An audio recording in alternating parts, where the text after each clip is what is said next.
Hello friends, ओम श्री गणेशाय नमः। आप सभी का स्वागत है आपके अपने यूट्यूब चैनल पर।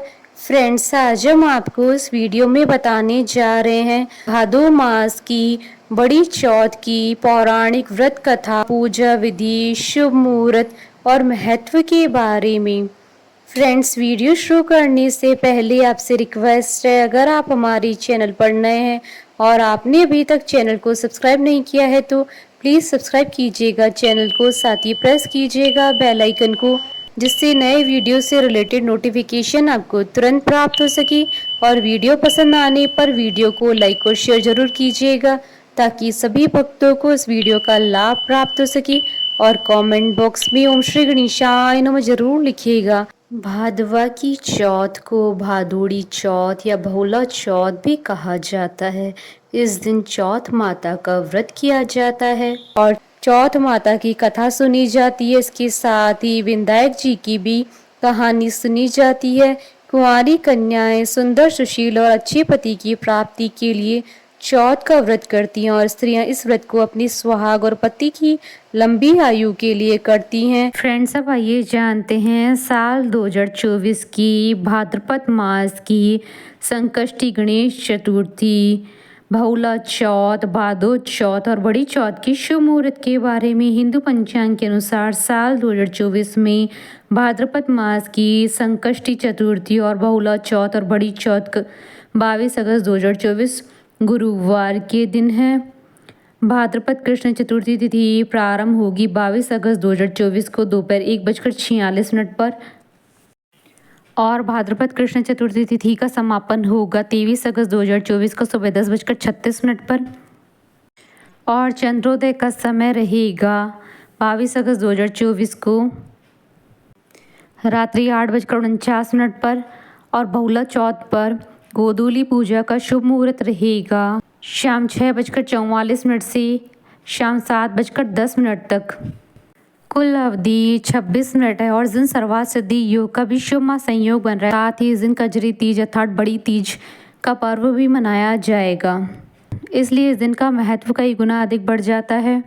इस दिन भगवान गणेश जी के साथ साथ भगवान कृष्ण और भगवान शंकर और शिव परिवार का शुभ आशीर्वाद प्राप्त होगा और आपकी सभी मनोकामनाएं शीघ्र ही पूर्ण होंगी। फ्रेंड्स, अब आइए जानते हैं भाद्रपद मास की चौथ की पूजा विधि और पूजा सामग्री के बारे में। हल्दी, कुमकुम, मेहंदी, मूली, घी का दीपक, लड्डू, गणेश जी का प्रसाद, पुष्प, लाल ब्लाउज पीस, जल का कलश आदि।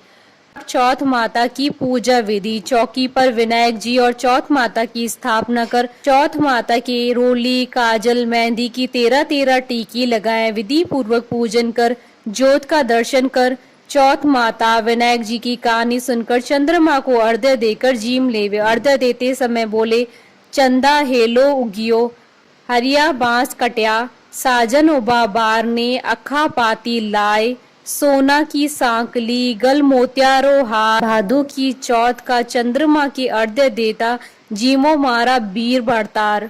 फ्रेंड्स, अब आइए प्रारंभ करें भादवा की चौथ की कथा। एक नगर में एक सेठ सेठानी रहते थे। उनके एक बेटा व बहू थे। बहू बर्तन साफ कर पानी डालने नीचे जाती तो पड़ोसन पूछती, आज खाने में क्या खाया? वो कहती, बासी कुसी तर बासी। एक दिन जब वह बर्तन साफ कर पानी फेंकने गई तो रोजाना की तरह पड़ोसन ने पूछा, आज खाने में क्या खाया? तो उसने वही रोज वाला जवाब दिया, बासी कुसी तर बासी। उस दिन सेठ के बेटे ने उसकी यह बात सुन ली और मन ही मन सोचने लगा, अभी तो यह गर्मा गर्म भोजन करके आई है, फिर यह पड़ोसन को बासी क्यों बता रही है।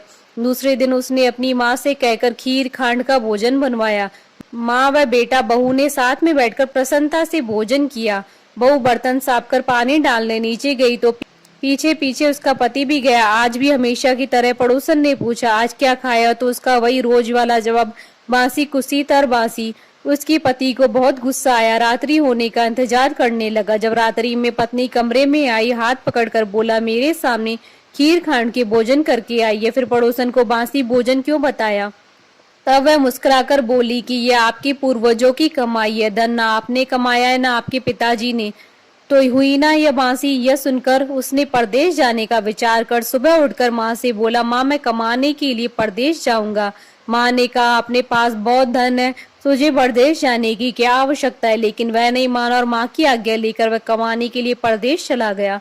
वहां उसको एक सेठ की यहाँ नौकरी मिल गई। कुछ समय में ही उसने सारा काम काज संभाल लिया। सेठ का विश्वास पात्र बन गया। सेठ अपना सारा कारोबार उसे सौंप कर तीर्थ यात्रा पर चला गया। इधर सास ने बहू से कह रखा था कि परिंदे का पानी और चूल्हे की आग कभी मत बुझने देना, परंतु एक दिन चूल्हे की आग बुझ गई। बहू पड़ोसन के घर अग्नि लेने गई। उसने देखा कि पड़ोस की औरतें चौथ माता की पूजा कर रही है। उसने पूछा, आप ये किस माता का पूजन कर रही हैं और इस पूजा को करने से क्या फल मिलता है। तब पड़ोसन ने कहा, यह चौथ माता का व्रत है। इस व्रत को करने से स्त्रियों को अखंड सौभाग्य, उत्तम रूप, सुख, गुणवान संतान तथा बिछड़े का मिलन होता है। तब उसने बताया, मेरे पति परदेश गए हैं, मैं भी चौथ माता का व्रत करना चाहती हूँ, पर मेरी सास मुझे घर से बाहर नहीं आने देते, तो मुझे कैसे मालूम चलेगा कि चौथ का व्रत कब आया। तब पड़ोसन ने कहा, बहू तुम रोजाना एक डिब्बिया में एक दाना गेहूं रखते जाना। जब 30 दाने हो जाएं तो उस दिन चौथ माता का व्रत रख लेना और शाम को चौथ विनायक जी का पूजन कर चंद्रमा को अर्घ्य देकर फिर खाना खा लेना। साहूकार की बहू को पड़ोसन के कहे के अनुसार व्रत करते हुए बहुत समय बीत गया। चौथ माता ने सोचा कि यदि इसकी नहीं सुनी तो मुझे मानेगा कौन। तब चौथ माता ने साहूकार के बेटे को स्वप्न में जाकर कहा कि साहूकार का बेटा सो रहा है या जाग रहा है। तो उसने कहा, ना सो रहा हूँ न जाग रहा हूँ, चिंता में हूँ।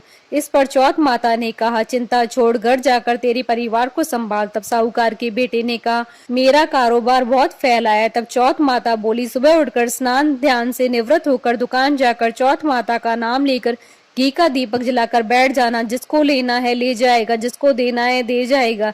सुबह उसने वैसा ही किया और देखते ही देखते हिसाब हो गया। उसने घर जाने की तैयारी कर ली। घर रवाना हुआ। रास्ते में एक सांप अपनी 100 वर्ष की आयु पूर्ण करने दाह समाधि लेने जा रहा था। उसने उसको सिस्कार दिया। सांप ने गुस्से में कहा, मैं अपनी आयु पूर्ण करके मुक्ति पाने जा रहा हूँ, तूने मुझे टोक दिया है, इसलिए अब मैं तुझे डसूंगा। इस पर साहूकार के बेटे ने कहा, मैं 12 वर्ष बाद अपने घर जा रहा हूँ, मैं अपनी माँ व पत्नी से मिल लूं, तब डस लेना। तब सांप बोला, तू घर जाकर पलंग पर सो जाएगा। तब उसने कहा, मैं अपनी पत्नी की चोटी लटका दूंगा, उस पर चढ़कर डस लेना। घर पहुंचा तो वह उदास था। बेटा कुछ नहीं बोला, लेकिन उसकी औरत होशियार थी। सब पता करके उसके कमरे की एक सीढ़ी पर दूध, दूसरी पर चूरमा, तीसरी पर बालू, रेत, इत्र, फूल आदि रखकर चौथ माता से प्रार्थना करने लगी, हे चौथ माता, मेरे पति के प्राणों की रक्षा करना। अर्धरात्रि में सांप आया और दूध पिया। चूरमे व बालू की मिट्टी में कि कोले कराकर बोला, साहूकार की बेटे की बहू, सुख तो बहुत दिया पर वचनों का बंधा हूँ, डसूंगा तो जरूर। तब चौथ विनायक जी ने सोचा कि इसकी रक्षा तो करनी चाहिए। तब चौथ माता तलवार बनी, विनायक जी डाल बने और सांप के टुकड़े टुकड़े हो गए। सांप की पूंछ का टुकड़ा उसकी जूती में जाकर गिर गया। सांप ने सोचा, डसूंगा तो जरूर। तब उसकी पत्नी रोज चींटियों को आटा डालती थी। तब सब चींटियों ने मिलकर उसकी पूंछ को खोखला कर दिया। साहूकार के बेटे को नींद नहीं आ रही थी। वह अपनी पत्नी के साथ चौपड़ पासा खेलने लगे।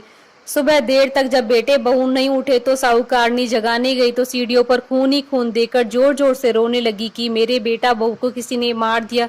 रोने की आवाज से बेटे बहू उठे और बेटे ने कहा, माँ हमारा बैरी दुश्मन मरा है, यहाँ सफाई करवाओ, तब हम बाहर आएंगे। माँ ने वहाँ सफाई करवाई। बेटा बहू नीचे आए। बेटे ने पूछा, मेरे पीछे से किसी ने कोई धर्म पुण्य किया है क्या? तो बहू ने हामी भरी। तब सास बोली, तू 4 समय खाना खाती थी, तूने क्या धर्म किया? तब बहू बोली, मैं चौथ विनायक जी का व्रत करती थी। एक समय का खाना पानी वाली को देती, दूसरी बार का गाय की बछड़े को, तीसरी बार का जमीन में गाड़ देती, वह चौथी बार का चांद को अर्घ्य देकर स्वयं खा लेती। मैंने बनिए की दुकान से पूजा का सामान मंगवाया, उसका हिसाब कर देना। सास ने पानी वाली से पूछा तो उसने कहा, महीने की हर चौथ को मुझे खाना देती थी। बछड़े के मुंह से फूल गिरने लगे। जमीन में खोदा तो सोने के चक्र मिले। बनिए से पूछा तो उसने अपना हिसाब बताया। फिर बहू ने कहा, अब चौथ का उद्यापन करना है। सास बहू ने चौथ माता का उद्यापन धूमधाम से किया और सारी नगरी में कहलवा दिया कि सब कोई चौथ माता का व्रत करना, साल की 13 चौथ करना, 13 नहीं तो 4 करना, 4 नहीं तो 2 चौथ माता की व्रत तो अवश्य ही करना चाहिए। हे चौथ माता, उस पर प्रसन्न हुई वैसी सब पर प्रसन्न होना और सबकी मनोकामनाएं पूर्ण करना और अमर सुहाग देना। बोलिए चौथ माता की जय। बोलिए गणेश जी महाराज की जय। हमारे साथ इस वीडियो में अंत तक बने रहने के लिए आपका धन्यवाद। ओम श्री गणेशाय नमः।